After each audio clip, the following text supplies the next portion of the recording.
ಗೋಬಿ ಆಯಿತು, ಕಬಾಬ್ ಆಯಿತು, ಪಾನಿಪುರಿನೂ ಆಯಿತು. ಈಗ ತರಕಾರಿಯ ಸರದಿ. ನಾವು ದಿನನಿತ್ಯ ಸೇವಿಸುವಂತಹ ತರಕಾರಿ ಎಷ್ಟರ ಮಟ್ಟಿಗೆ ಸೇಫ್ ಅನ್ನುವಂತಹ ಪ್ರಶ್ನೆ ಈಗ ಬೆಂಗಳೂರಿಗರನ್ನ ಕಾಡ್ತಾ ಇದೆ. ತರಕಾರಿಯಲ್ಲಿ ಹಾನಿಕಾರಕ ಅಂಶ ಪತ್ತೆಯಾಗಿದ್ದು ಆರೋಗ್ಯ ಇಲಾಖೆ ಈಗ ಅಲರ್ಟ್ ಆಗಿದೆ. ಹಾಗಿದ್ರೆ ಏನು ಕ್ರಮ ಕೈಗೊಳ್ತಾ ಇದೆ ಆರೋಗ್ಯ ಇಲಾಖೆ? ಬನ್ನಿ ನೋಡೋಣ.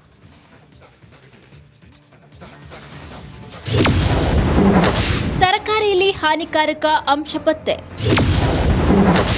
ಆಹಾರ ಸುರಕ್ಷತೆ ಗುಣಮಟ್ಟ ಇಲಾಖೆ ಟೆಸ್ಟ್. ರಾಜ್ಯದಲ್ಲಿ ಗೋಬಿ, ಕಬಾಬ್, ಪಾನಿಪುರಿ ಬ್ಯಾನ್ ಎಂಬ ಗುಮ್ಮ ದೊಡ್ಡ ಸಂಚಲನ ಉಂಟು ಮಾಡಿದ್ದಾಯ್ತು. ಜಂಕ್ ಫುಡ್ ಪ್ರಿಯರನ್ನ ಶೇಕ್ ಮಾಡಿದ್ದೂ ಆಯ್ತು.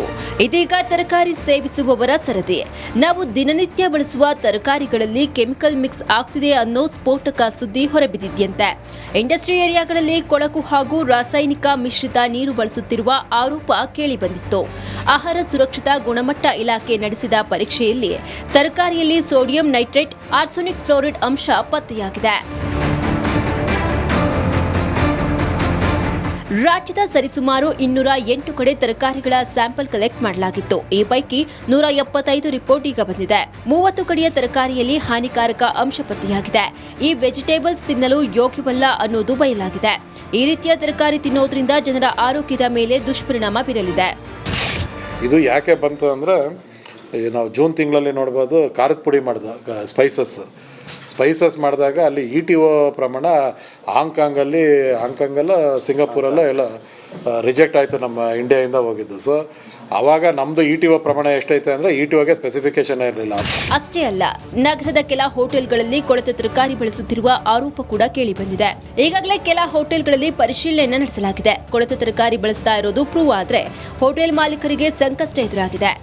ಈಗ ಅದಕ್ಕೂ ಕೆಮಿಕಲ್ಸ್ ಇದೆಯಾ, ಎಸ್ಪೆಷಲಿ ಸೋಡಿಯಂ ನೈಟ್ರೇಟನ್ನು ಹಾಕ್ತಾರೆ. ಸೋಡಿಯಂ ನೈಟ್ರೇಟ್ ಹಾಕಿದಾರ ಇಲ್ವಾ ಅಂತ ಅದು ಸ್ಪೆಸಿಫಿಕ್ ಆಗಿ ಟೆಸ್ಟ್ ಕಳಿಸಿದ್ದೀವಿ. ಜೊತೆಗೆ ಬ್ಯಾಕ್ಟೀರಿಯಾ ಗ್ರೋತ್ ಇದೆಯಾ, ಮೈಕ್ರೋಬಯಾಲಜಿ ಏನಿದೆ ಮೈಕ್ರೋಬಯಾಲಜಿ ಮಾಡಿಸ್ತೀವಿ. ಗೋಬಿ, ಪಾನಿಪುರಿ, ಶವರ್ಮಾ ಬಳಿಕ ನಿತ್ಯ ಬಳಸುವ ತರಕಾರಿಯ ಒರಿಜಿನಾಲಿಟಿ ಕೂಡ ಕೆಲವರು ಕೆಡಿಸಿದ್ದು, ಈ ರೀತಿ ಮಾಡಿದವರ ವಿರುದ್ಧ ಅಧಿಕಾರಿಗಳು ಶಿಸ್ತು ಕ್ರಮ ಜರುಗಿಸಬೇಕಾಗಿದೆ. ಸವಿತಾ ರಾಮಚಂದ್ರ, ರಿಪಬ್ಲಿಕ್ ಕನ್ನಡ, ಬೆಂಗಳೂರು.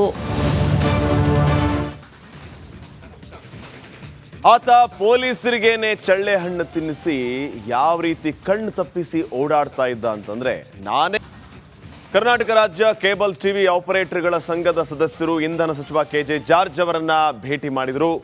ಗ್ರಾಮಾಂತರ ಪ್ರದೇಶಗಳಲ್ಲಿ ವಿದ್ಯುತ್ ಕಂಬಗಳ ಮೇಲೆ ಇರುವಂತಹ ಕೇಬಲ್ ವೈರ್ಗಳನ್ನು ತೆರವು ಮಾಡುವಂತಹ ಆದೇಶವನ್ನ ಹಿಂಪಡಿಬೇಕು ಅಂತ ಹೇಳಿ ಸಂಘ ಮನವಿಯನ್ನ ಮಾಡಿಕೊಂಡಿದೆ. ಈ ಸಂದರ್ಭದಲ್ಲಿ ಇಂಧನ ಸಚಿವರು DCM ಜೊತೆಗೆ ಕೇಬಲ್ ಸಂಘಟನೆಯೊಂದಿಗೆ ಮೀಟಿಂಗ್ ಅನ್ನ ಕರೆಯುವುದಾಗಿ ತಿಳಿಸಿದರು. ಸಂಘದ ಅಧ್ಯಕ್ಷರಾದಂತಹ ಪ್ಯಾಟ್ರಿಕ್ ರಾಜು, ಕಾರ್ಯದರ್ಶಿ ರಾಮ್ ಪ್ರಸಾದ್ ಗೌಡ ಮತ್ತು ಸಂಘದ ಸದಸ್ಯರು ಉಪಸ್ಥಿತರಿದ್ದರು.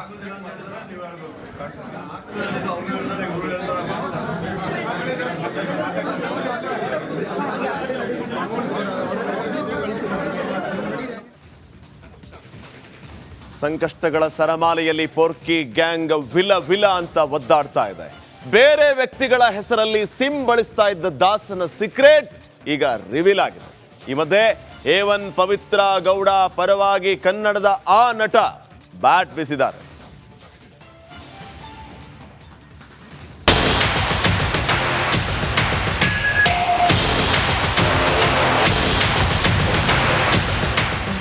ದಾಸನಿಗೆ ಸಂಕಷ್ಟಗಳ ಸರಮಾಲೆ.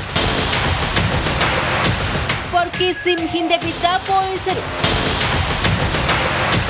ಇದು ರಿಪಬ್ಲಿಕ್ ಕನ್ನಡದ ಎಕ್ಸ್ಕ್ಲೂಸಿವ್.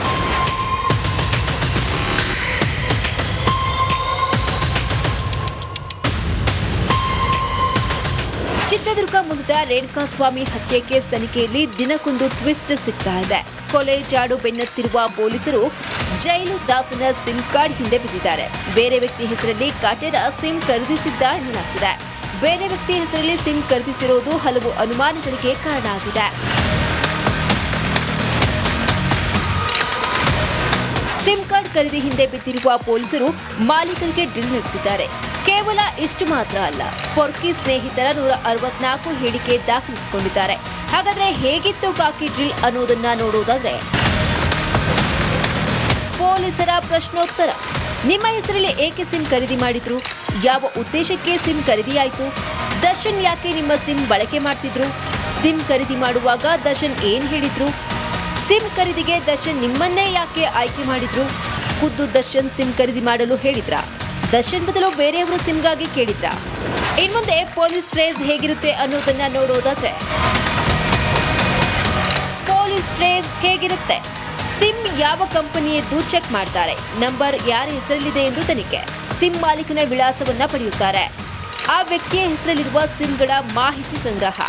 ಬೇರೆ ಮೊಬೈಲ್ ನಂಬರ್ ಇದೆಯಾ ಅಂತ ಪರಿಶೀಲನೆ. ಆ ವ್ಯಕ್ತಿ ಸಿಕ್ಕರೆ ವಿಚಾರಣೆಗೆ ಹಾಜರಾಗಲು ನೋಟಿಸ್. ಸಂಪರ್ಕಕ್ಕೆ ಸಿಗದಿದ್ರೆ ಟವರ್ ಲೊಕೇಶನ್ ಟ್ರ್ಯಾಕ್. ಲೊಕೇಶನ್ ಆಧರಿಸಿ ವ್ಯಕ್ತಿಯ ಪತ್ತೆ ಮಾಡಿ ತನಿಖೆ. ವಿಷಕಾರಿ ಪುರುಷತ್ವಕ್ಕೆ ಪವಿತ್ರಗೌಡ ಬಲಿಪಶು ಆಗಿದ್ದಾರೆ ಅಂತ ಪವಿತ್ರಗೌಡ ಪರ ನಟ ಚೇತನ್ ಬ್ಯಾಟ್ ಬೀಸಿದ್ದಾರೆ.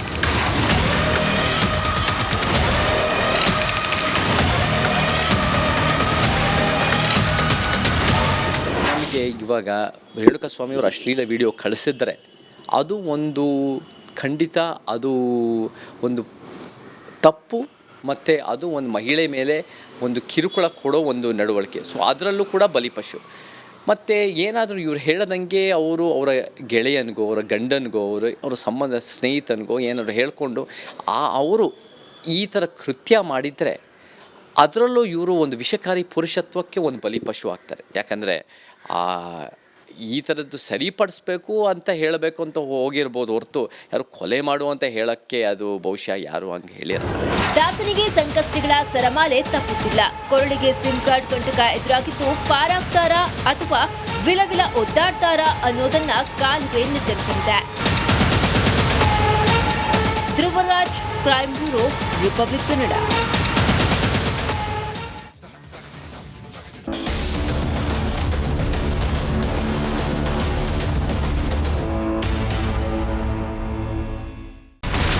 ಇಲ್ಲಿರುವಂತ ಈ ಒಂದು ಗುಡ್ಡ ಕುಸಿದ ಪರಿಣಾಮ ಯಾವ ರೀತಿಯಾಗಿತ್ತು ಅಂತಂದ್ರೆ, ಗಂಗಾವಳಿ ನದಿ ಪಕ್ಕದಲ್ಲಿರುವಂತಹ ಉಳುವರ್ ಎನ್ನುವ ಗ್ರಾಮ ಸಂಪೂರ್ಣವಾಗಿ ಇವತ್ತು ನಾಶ ಆಗಿದೆ. ಮನೆ ಮಠ ಏನಿಲ್ಲ, ಎಲ್ಲ ಹೋಗ್ಬಿಟ್ಟಿದೆ. ಇವತ್ತು ರಿಪಬ್ಲಿಕ್ ಕನ್ನಡ ಮಾಡಿದಂತ ಒಂದು ವರದಿಯಿಂದಾಗಿ ಎಚ್ಚೆತ್ತುಕೊಳ್ಳುವಂತ ಕೆಲಸ ಸರ್ಕಾರ ಮಾಡಿದೆ, ಸಚಿವರು ಕೂಡ ಮಾಡಿದ್ದಾರೆ. 2 ಗಂಟೆಗೆ ಸುದ್ದಿ ಮೂಡಿಸಿದ್ದು 6 ಗಂಟೆಗೆ ಎಲ್ಲ ಸಚಿವರು ಮಿನಿಸ್ಟರ್ ಎಲ್ಲ ಬಂದು ಇಲ್ಲಿ ನೋಡೋಗಿದ್ದಾರೆ. ಎಲ್ಲಾ ಜನರಿಗೂ 1,20,000 ಮತ್ತೆ ಅವರಿಗೆ ಮನೆಗೆ 5 ಲಕ್ಷ.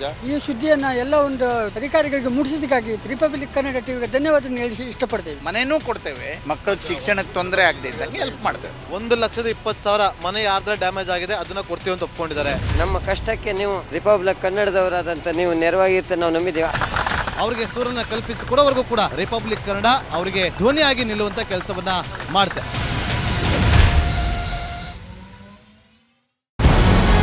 ನಮಸ್ಕಾರ, ಕರ್ನಾಟಕ ಪ್ರೈಮ್ ಟೈಮ್ಗೆ ಸ್ವಾಗತ.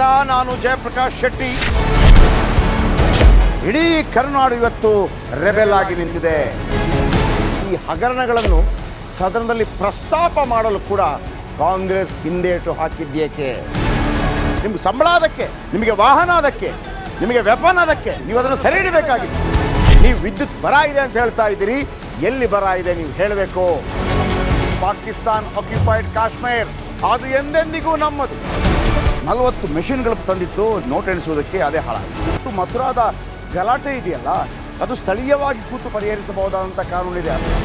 ಗ್ಯಾರಂಟಿ ಯೋಜನೆಯಿಂದ ನಷ್ಟ ಆಗಿದೆ, ಲಾಭ ಆಗಿದೆ, ದಯವಿಟ್ಟು ಹೇಳಿ. Dawood Ibrahim most wanted criminal ಯಾವಾಗಾದ ಅಂದರೆ ಇಲ್ಲಿ ತನಕ ಭಾರತ ದೇಶದಲ್ಲಿ ಓರ್ವ ದಲಿತ ಪ್ರಧಾನಿಯಾದಂಥ ಇತಿಹಾಸವೇ ಇಲ್ಲ. ರಿಪಬ್ಲಿಕ್ ವರ್ಲ್ಡ್ ಆಪ್ ಇದು ಕೇವಲ ಅಪ್ಲಿಕೇಶನ್ ಅಲ್ಲ, ಸಮಗ್ರ ಸುದ್ದಿಗಳ ಸಂಪರ್ಕ ಮಾರ್ಗಕ್ಕೆ ಕ್ರಾಂತಿಕಾರಿ ಬದಲಾವಣೆ. ರಿಪಬ್ಲಿಕ್ ವರ್ಲ್ಡ್ ಆಪ್ ಕೇವಲ ಸುದ್ದಿ ಅಪ್ಲಿಕೇಶನ್ ಅನ್ನ ಪರಿಚಯ ಮಾಡ್ತಾ ಇಲ್ಲ, ಬದಲಾಗಿ ಡಿಜಿಟಲ್ ಸುದ್ದಿ ಬಳಕೆಯ ಹೊಸ ಯುಗಕ್ಕೆ ನಾಂದಿ ಹಾಡ್ತಾ ಇದೆ. ಇದೊಂದು ಬ್ರೇಕಿಂಗ್ ನ್ಯೂಸ್, ಪ್ರಭಾವಶಾಲಿ ಕಾರ್ಯಕ್ರಮಗಳಿಗೆ ಗಟ್ಟಿಯಾದ ವೇದಿಕೆ.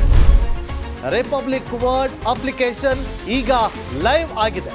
ಗೂಗಲ್ ಪ್ಲೇ ಸ್ಟೋರ್ ಮತ್ತು ಆಪಲ್ ಆಪ್ ಸ್ಟೋರ್ ಎರಡರಲ್ಲೂ ಲಭ್ಯವಿದೆ. ಈಗಲೇ ಡೌನ್ಲೋಡ್ ಮಾಡಿ.